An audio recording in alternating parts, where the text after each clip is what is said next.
মুসিবত সকালে উঠে আল্লাহকে জিজ্ঞাসা করে কোথায় যাব, ইলা আইনা আতাওয়াজ্জাহ, আমি যাব কোন দিকে?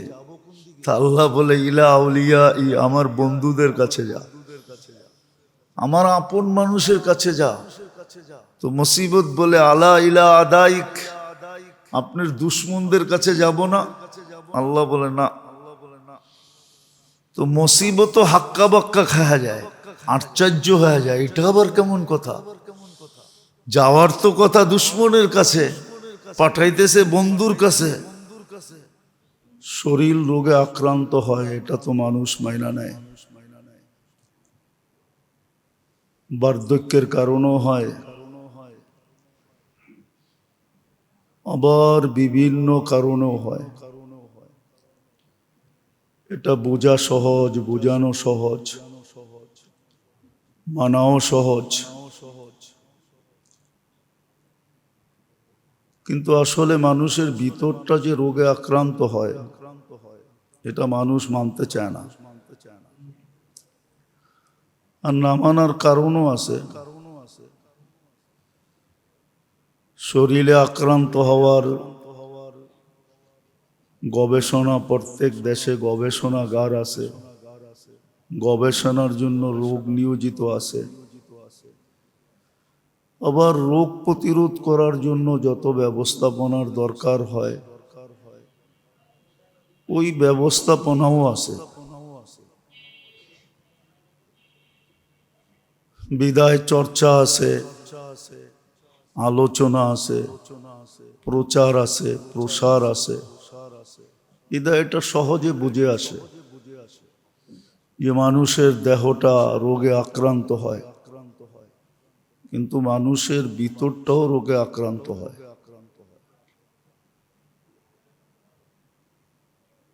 দেহটার আক্রান্ত যেরকম ফুটা ওঠে, মানুষকে ক্লান্ত করে, খুব কম মানুষ পাওয়া যাবে দেহের রোগে, আত্মার রোগে, ভিতরের রোগে আক্রান্ত হলে শরীরে ফুটা ওঠে না, ব্যথিত হয় না, বিদায় সজাগও হয় না। এরকম অনুভূতিওয়ালা মানুষ লাখের ভিতরে একজন পাওয়া যাবে কিনা সন্দেহ। যেমন একটা উদাহরণ দিলে দেখা যাবে, মসজিদ বড় মুসল্লি থাকবে, এক হাদিসে আছে মসজিদ বড় মুসল্লি থাকবে, খচা খচ মসজিদ বড় মুসল্লি, কিন্তু খুশু খুজুওয়ালা একজনও থাকবে না। নামাজ যে খুশু খুজুর সাথে পড়া, এই অনুভূতিটাও কারো ভিতরে আসবে না যে আমার ভিতরে খুশু নাই, আমার ভিতরে খুজু নাই, একাগ্র চিত্ততা নাই আমার ভিতরে, এই অনুভূতিটাও আসবে না। কেননা এটা দেহের ভিতরে কোনো প্রভাব ফেলে না, তো এই জন্য দেহের মালিক কোনো সজাগ হয় না। ঠিক শরীরের রোগে মানুষ সজাগ হয়, একটু মাথা ব্যথা, একটু দাঁত ব্যথা, একটু কান ব্যথা, একটু হাত ব্যথা, একটু পাও ব্যথা, একটু অস্থিরতা, ঘুম পর্যন্ত উড়া যায়, সারা রাত্র ছটপট ছটপট করে। কেননা এটা শরীরের উপরে প্রভাব পড়তেছে, বিদায় সে সজাগ হয়ে বসে আছে। তদ্রূপ মানুষের ভিতরেও রোগ হয়, আত্মায়ও রোগ হয়, কিন্তু আত্মার রোগের প্রভাব শরীরে পড়ে না, বিদায় কেউ সজাগ হয় না, ভাবেই না। অথচ বড় বড় রোগ হয়, এরকম বড় বড় রোগ দুনিয়াতে। যেরকম কিছু রোগ আছে যেটার অ্যান্সার নাই, যেমন ক্যান্সার, নো অ্যান্সার। ক্যান্সার রোগের কোনো উপশম নাই, আরোগ্যতা নাই, মেডিসিন এখনো 100-এ 100 আসে নাই। ক্যান্সার জের, সে ভাবে একদিন না একদিন আমি মরে যাব। আতঙ্কের ভিতরে 24 ঘন্টা থাকে। অথচ হাদিস পর্যালোচনা করলে দেখা যায় দুরারোগ্য রোগে যে মারা যায় তার জন্য শাহাদতের সওয়াব মিলে। এত বড় পুরস্কার মিলে, তারপরেও অস্থির। কিন্তু ভিতরের রোগ যখন হয়, আজকের পটভূমিতে এটি বোঝা যাইতেছে যে মুসলমানের কাছে কোনো জিনিসের কমি নাই। পর্যালোচনা চলা করলে দেখা যাবে মুসলমানকে আল্লাহ এত দিছেন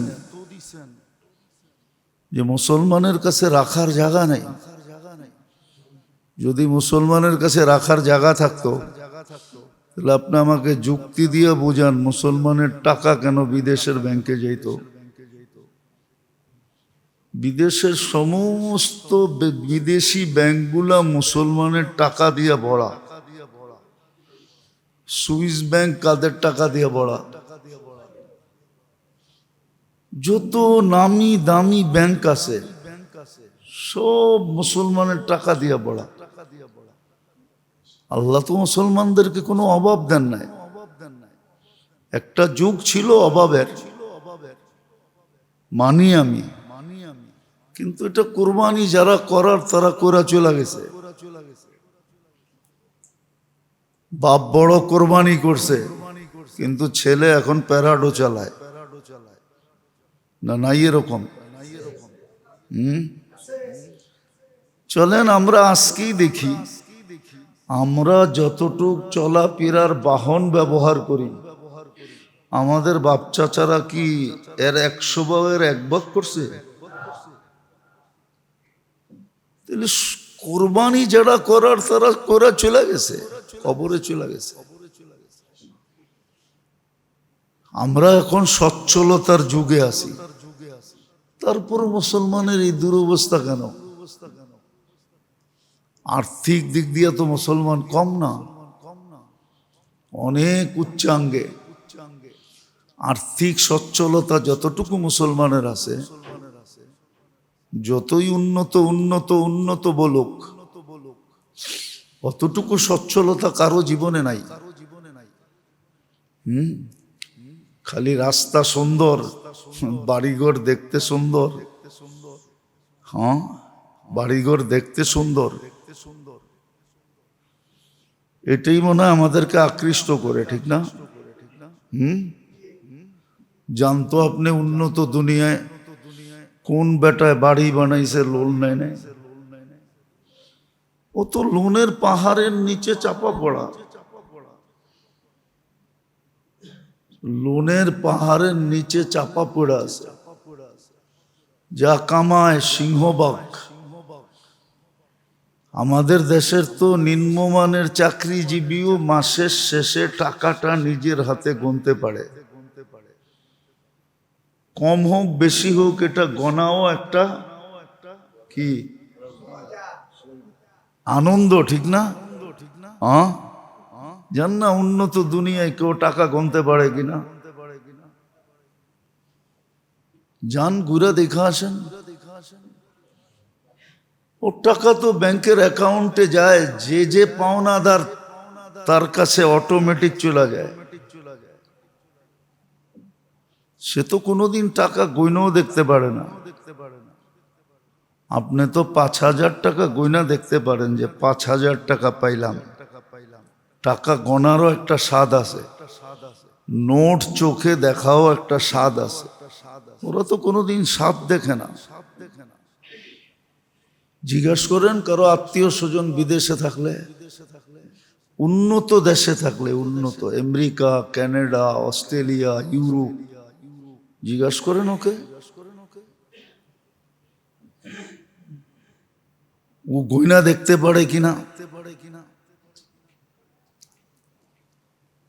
তো যেটা বুঝাইতেছিলাম, আজকে মুসলমানের এই দুরবস্থা কেন? শরীরের রোগ নিয়ে সবাই সজাগ, কিন্তু ভিতরে যে আক্রান্ত এটা নিয়ে কেউ সজাগ না। আর সজাগ না হওয়ার কারণও বলছি, কেননা আত্মার রোগের প্রভাব শরীরে পড়ে না, শরীর দিয়ে ফুটা ওঠে না, শরীরকে ভেদ করে না। হ্যাঁ, দেহের রোগ শরীরের উপরে আক্রান্ত হয়, শরীরকে ভেদ করে, শরীরের উপরে প্রভাব পড়ে। এই জন্য হইতে দেরি, চিৎকার দিতে দেরি করে না। আক্রান্ত হইতে দেরি, চিৎকার দিয়ে আন্দার করতে দেরি করে না। কিন্তু ওই লোকটাই দেখা যাবে আত্মায় আক্রান্ত।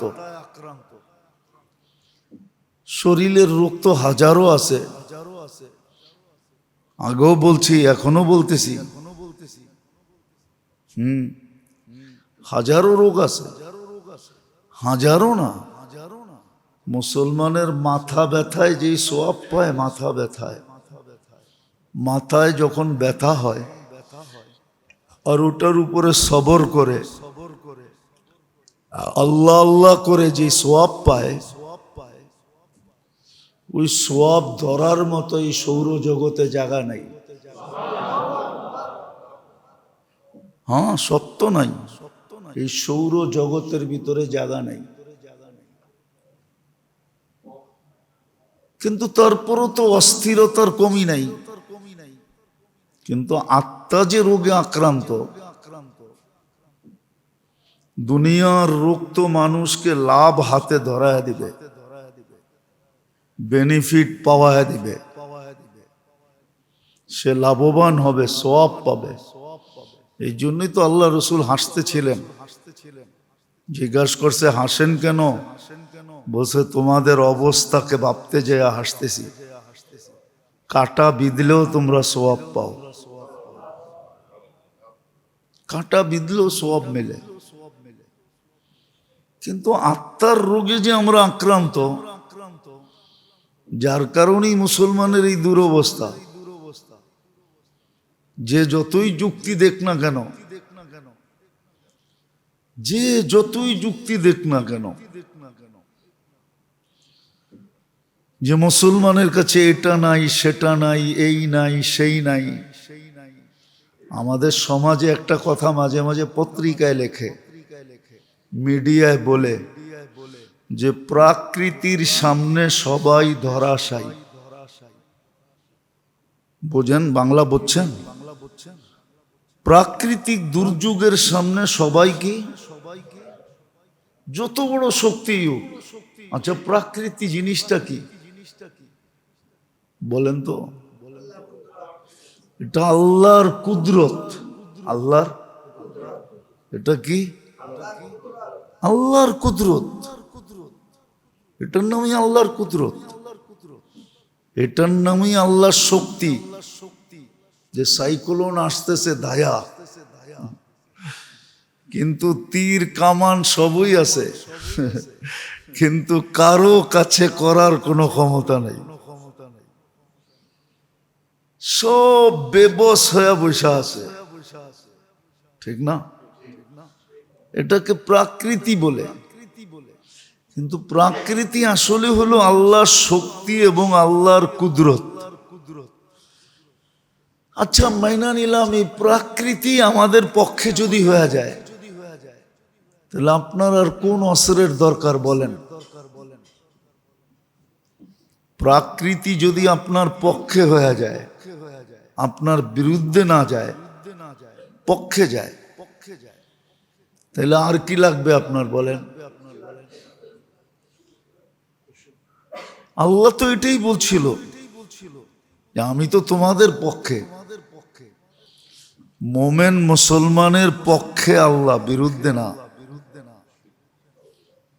হ্যাঁ, আমরা বিরুদ্ধে নিয়ে গেছি আমাদের আত্মার রোগের কারণে, কর্মের কারণে আমরা বিরুদ্ধে নিয়ে গেছি, বিরুদ্ধে নিয়ে গেছি। যেমন প্রমাণ দিছেন, বাবার বিষয় কিন্তু। আবু দারদা রাদিয়াল্লাহু তাআলা আনহু তিন ব্যক্তিকে বলে দিছে আমার বাড়ি জ্বলে নাই, অথচ তিন ব্যক্তি এসে একই কথা বলছে তোমার বাড়ি জ্বলে গেছে। কেননা পুরো বস্তি যখন জ্বলে গেছে তো তোমার বাড়ি থাকে কি করে? তোমার বাড়িটাও তো আমাদের বস্তির ভিতরই। কিন্তু চতুর্থ তিনি তিনবারই বলছে আমারটা জ্বলে নাই। যখন জলাজুলা শেষ, ধোঁয়া সব চলে গেছে, এলাকা পরিষ্কার হয়ে গেছে, তখন দেখছে পুরো বস্তির ভিতরে ওনার বাড়িটাই দাঁড়ায় আছে। তো চতুর্থ ব্যক্তি জিজ্ঞাসা করছে তুমি এত দৃঢ়তার সাথে কি করে বললা যে তোমার বাড়িটা জ্বলে নাই? বলছে আমি তো দোয়া পুরা বাহির হয়েছি,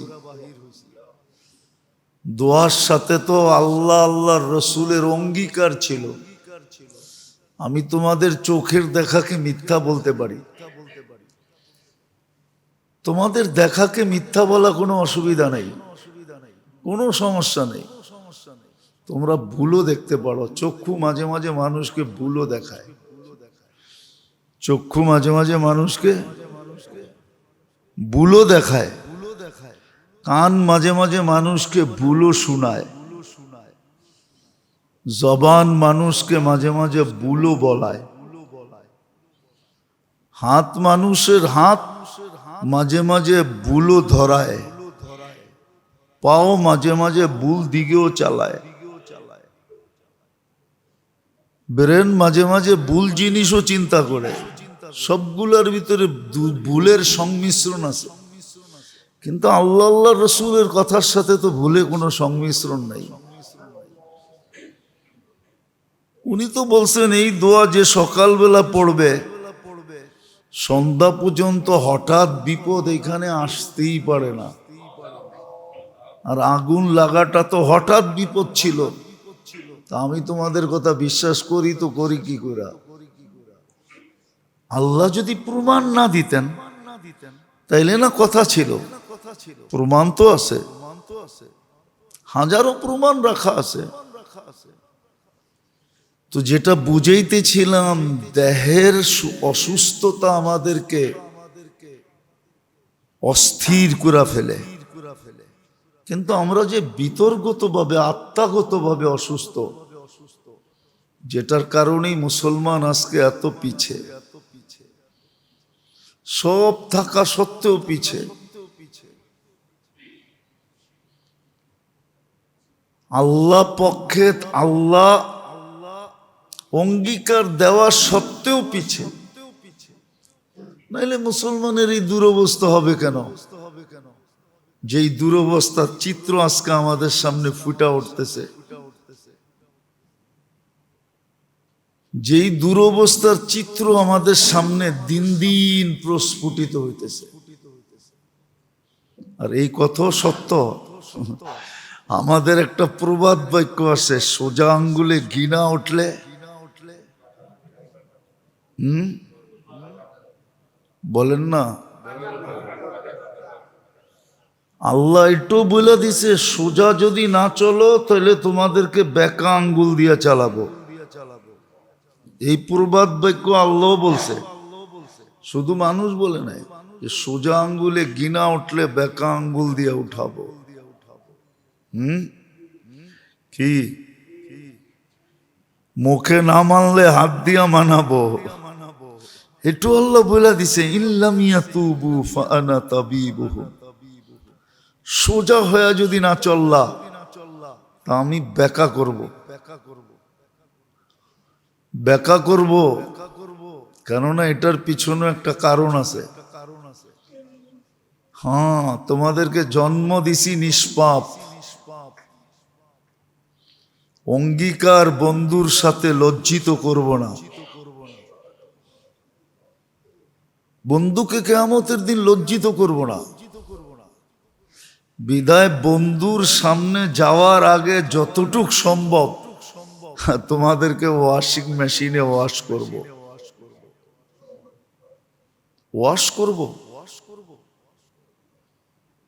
ওয়াশ করব তোমাদেরকে।